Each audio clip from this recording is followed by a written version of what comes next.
saya dan Diama. Kami akan menyampaikan materi tentang perencanaan humas. Langsung saja ke materi pertama. Oke, terima kasih. Di sini saya akan membawakan materi pertama, yaitu tentang pentingnya perencanaan humas.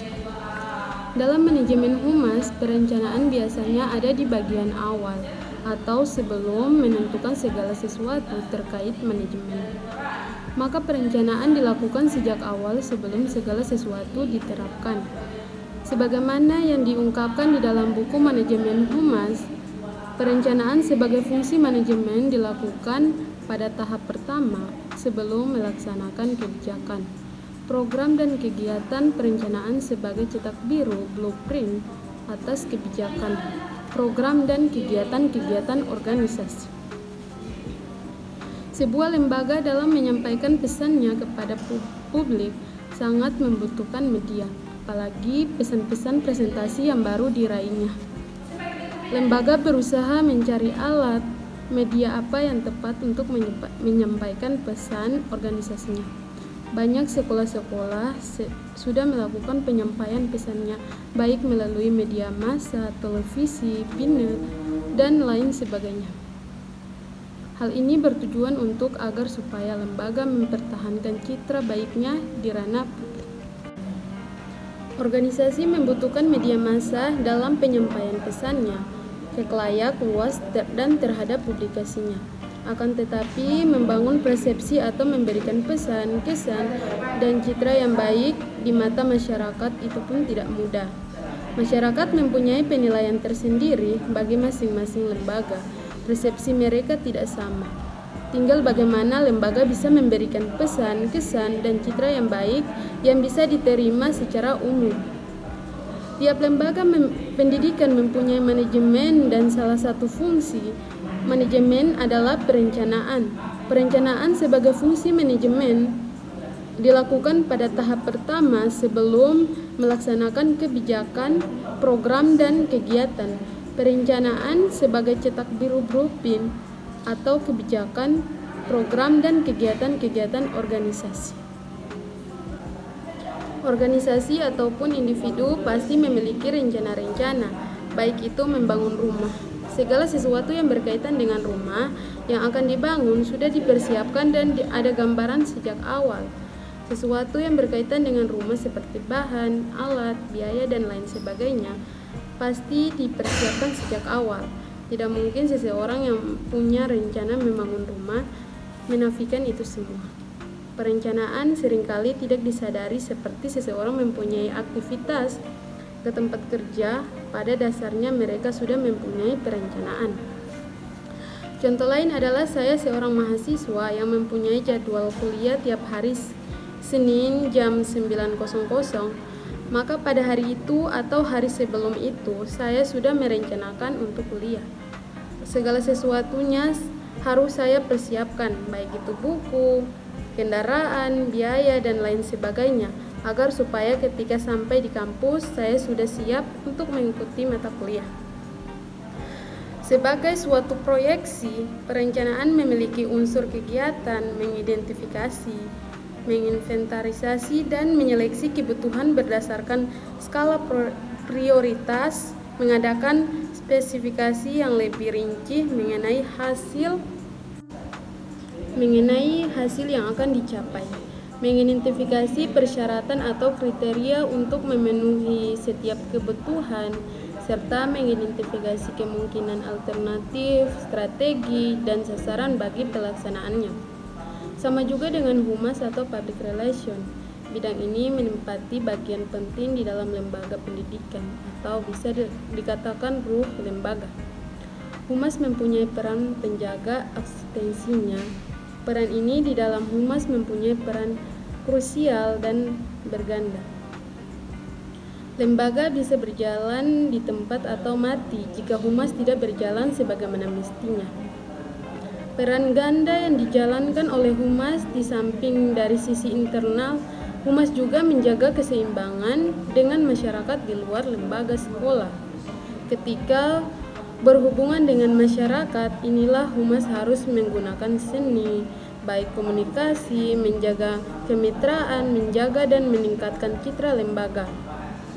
menceritakan berita sukses, memperluas informasi, menjalin hubungan dengan lembaga lain, membawa wilayah baru, dan lain sebagainya. Selanjutnya ke materi kedua. Oke, baik, saya akan melanjutkan pemaparan dari materi pertama, yaitu yang kedua, model perencanaan humas. Sebelum melangkah lebih jauh ke pembahasan inti, perlu diketahui dulu apa itu model dan perencanaan humas. Model perencanaan yang dimaksud di sini adalah seperangkat pengetahuan yang perlu diketahui, seperti apa, bagaimana, seberapakah kemampuan lembaga untuk menjangkau lembaga yang diinginkan atau dicita-citakan. Model perencanaan merupakan gambaran awal untuk melangkah ke tujuan. Model di sini yang dimaksud adalah langkah-langkah yang akan ditempuh oleh sebuah lembaga untuk merealisasikan rencananya. Langkah itu diantaranya penilaian situasi, mendefinisikan secara objektif, definisi publik, memiliki teknik dan bahan, anggaran, dan laporan. Semua langkah itu akan membentuk suatu rentetan dalam program humas. Dari semua rentetan langkah itu perlu kiranya untuk mendefinisikan dan memberi gambaran pengertian satu persatu, yaitu pertama, penilaian situasi merupakan penilaian situasi baik internal maupun eksternal. Internal maksudnya orang atau personal lembaga, baik leader, guru, karyawan, siswa. Eksternal maksudnya adalah masyarakat umum. Kedua, mendefinisikan secara objektif. Hal ini dimaksudkan untuk mengetahui bagaimana lembaga dalam maupun di luar menurut pandangan mereka. Berikutnya, simetrikal atau dua arah. Simetris. Karakter utama dari model ini adalah adanya kemauan kedua belah pihak untuk saling berdialog, tidak hanya membujuk namun juga mendengarkan dan mempelajari serta mengadaptasi perilaku dari pihak-pihak yang berdialog. Model seperti ini, masyarakat adanya komunikasi dua arah, saling jujur dan memposisikan kedua pihak berkomunikasi dalam kedudukan yang seimbang. Komunikasi dijalin antara dua poros. Organisasi publik mempunyai tujuan untuk menciptakan pengertian mutu. Berikutnya, perencanaan ialah penyeleksi dan menghubungkan pengetahuan, fakta, imajinasi, dan asumsi untuk masa yang akan datang, dengan tujuan memvisualisasikan dan memformulasi hasil diinginkan, urutan kegiatan yang diperlukan, dan perilaku dalam batas-batas yang dapat diterima yang akan digunakan dalam penyelesaian. Perencanaan di sini menekankan pada usaha penyeleksi dan menghubungkan suatu dengan kepentingan masa yang akan datang serta usaha mencapainya. Berikutnya, dalam beberapa keempat, Groening dan Hunt mengatakan tentang public relation adalah bagian dari manajemen komunikasi antara organisasi dan publiknya. Komentar inilah yang dapat membantu untuk merumuskan 4 model dalam praktik humas atau public relation. Saya akan melanjutkan pemaparan dari pemateri kedua, yaitu mengenai tentang tawaran bagi lembaga pendidikan dalam membangun citra yang baik. Lembaga pendidikan di berbagai daerah selama ini masih dipercaya oleh masyarakat untuk dijadikan tempat sebagai pengembangan putra-putri mereka dalam mengembangkan potensinya. Ada juga beberapa lembaga lain yang mempresentasikan tempat untuk mensejajarkan lembaga pendidikan di dalam mengasah potensi mereka, yaitu pondok pesantren. Namun demikian, pondok pesantren juga menyediakan lembaga pendidikan baik formal maupun non-formal. Lembaga pendidikan formal sama halnya dengan pendidikan pada umumnya di luar. Lembaga non-formal inilah yang dikelola pesantren hampir sejajar dengan lembaga pendidikan pada umumnya. Masing-masing lembaga tersebut tentunya ingin menjaga citra dan mengembangkan sesuai kriteria dan pengetahuan mereka. Caranya dengan gaya yang mereka miliki, seperti menampilkan prestasi yang sudah diraihnya, menawarkan SPP yang murah atau bahkan digratiskan. Mereka tidak memakai manajemen public relation. Mungkin mereka tidak kenal atau tidak mengetahui apa itu public relation, cuman mereka mengenal dan memakai nama humas atau hubungan masyarakat. Maka dari itu perlu mengetahui apa itu public relation. Adapun public relation merupakan sebagai jembatan atau penyambung antara lembaga dan publik. Maka dari itu, sebagai penyambung, ia diharapkan untuk memberikan saran dan masukan kepada pimpinan dalam segala kebijakan, segala tujuan dan filosofi lembaga agar tercipta hubungan yang saling menguntungkan antar lembaga dan masyarakat atau publik. Public relation dituntut untuk selalu membantu dan memfasilitasi lembaga untuk melakukan perubahan sesuai dengan perubahan yang terjadi di masyarakat. Sebagai fungsi, manajemen public relation dituntut untuk mempunyai peran penting bagi lembaga untuk membentuk citra. Tujuannya yaitu untuk mengetahui apa yang dilakukan untuk lembaga dan mengetahui harapan masyarakat atau publiknya. Citra yaitu kesan yang diperoleh berdasarkan pengetahuan, pengertian dan pengalaman seseorang mengenai fakta-fakta atau kenyataan. Frank Jeffkins mengklarifikasikan citra menjadi 5 macam, yaitu diantaranya yang pertama ialah citra bayangan, yang dimana citra bayangan ini adalah citra yang sudah diyakini oleh lembaga atau perusahaan bersangkutan yang selalu merasa dalam posisi selalu baik tanpa mengacukan kesan-kesan orang luar lembaga. Yang kedua yaitu citra yang berlaku adalah citra yang telah dianut oleh beberapa pihak di luar atau publik mengenai suatu lembaga. Sementara yang ketiga yaitu citra harapan, yang dimana citra harapan ini adalah citra yang telah diinginkan oleh pihak lembaga. Dan yang keempat yaitu citra perusahaan, yang dimana citra perusahaan ini merupakan citra yang muncul dari suatu lembaga secara menyeluruh, tidak hanya dari citra produk saja dan pelayanannya, tetapi juga mencakup sejarahnya atau riwayat hidup perusahaannya. Kesediaannya turut memikul tanggung jawab sosial, mau berkomitmen mengadakan riset, prinsip kerja, dan keberhasilan lembaga, menjalin hubungan yang baik dengan stakeholders, dan sebagainya.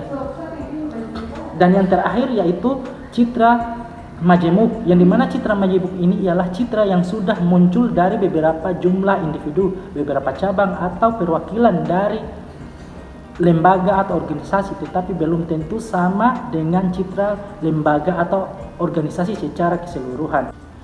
Di samping itu juga ada peran di luar lembaga atau organisasi itu sendiri dalam mengembangkan citra baik, yaitu pers. Oleh karena itu, sebuah lembaga dituntut pula membangun relasi dan hubungan baik dengan media, baik itu media massa maupun media elektronik seperti radio dan televisi.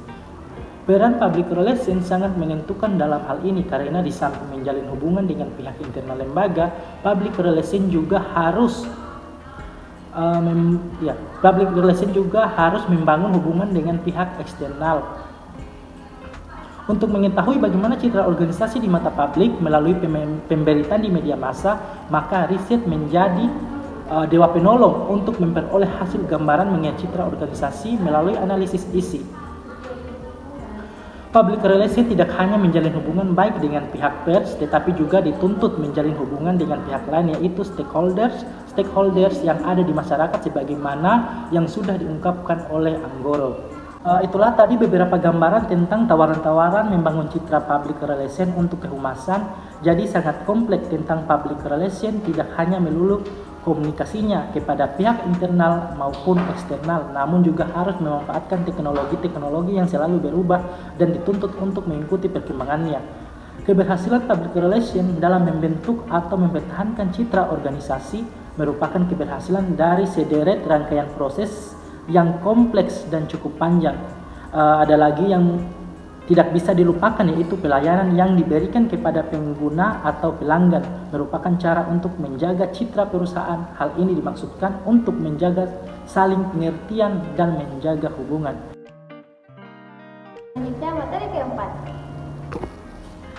Baik, saya akan melanjutkan pemaparan dari materi ketiga. Selanjutnya masuk ke materi keempat terkait dengan perencanaan humas dan usaha membangun citra lembaga yang unggul.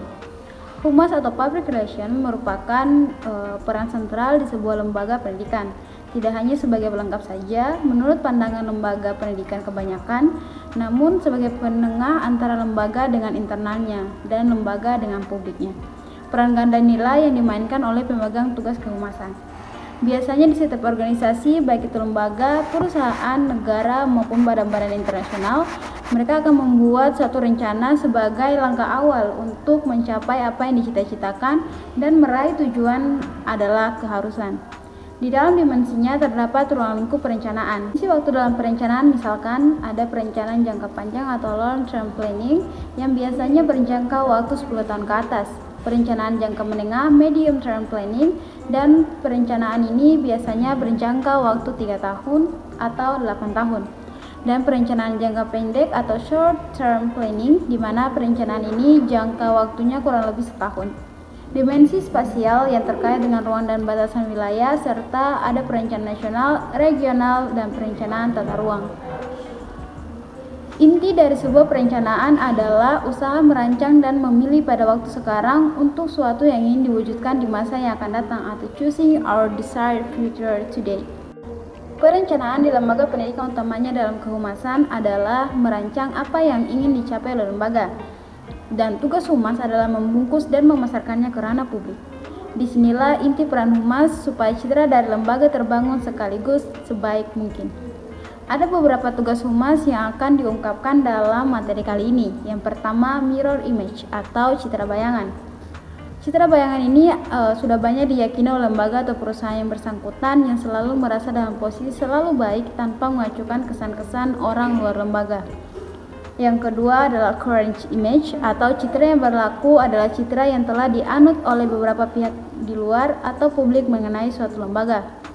Wish image adalah citra harapan, di mana citra ini adalah citra yang sudah diinginkan oleh pihak lembaga.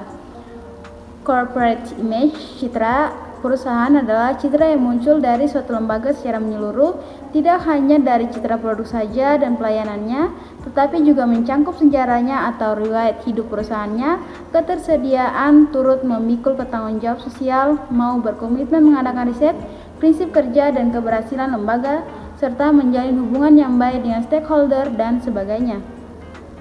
Multiple image atau citra majemuk, yaitu citra yang sudah muncul dari beberapa jumlah individu, beberapa cabang atau perwakilan dari lembaga atau organisasi, tetapi belum tentu sama dengan citra lembaga atau organisasi secara keseluruhan. Dari peran sentra kehumasan dalam membangun citra inilah, lembaga bisa bersaing baik dalam lingkup regional maupun tingkat nasional, bahkan ke tingkat internasional sekalipun. Sebab lembaga pendidikan adalah organisasi yang menawarkan sebuah jasa pendidikan yang mengharapkan kepercayaan serta komitmen dan berkelanjutan atau kontinu bahkan selama peradaban manusia berlangsung di muka bumi, maka pendidikan adalah dasarnya. Dan tugas untuk menanamkan kepercayaan dari jasa yang ditawarkan adalah tugas dari suatu lembaga kehumasan atau tugas humas.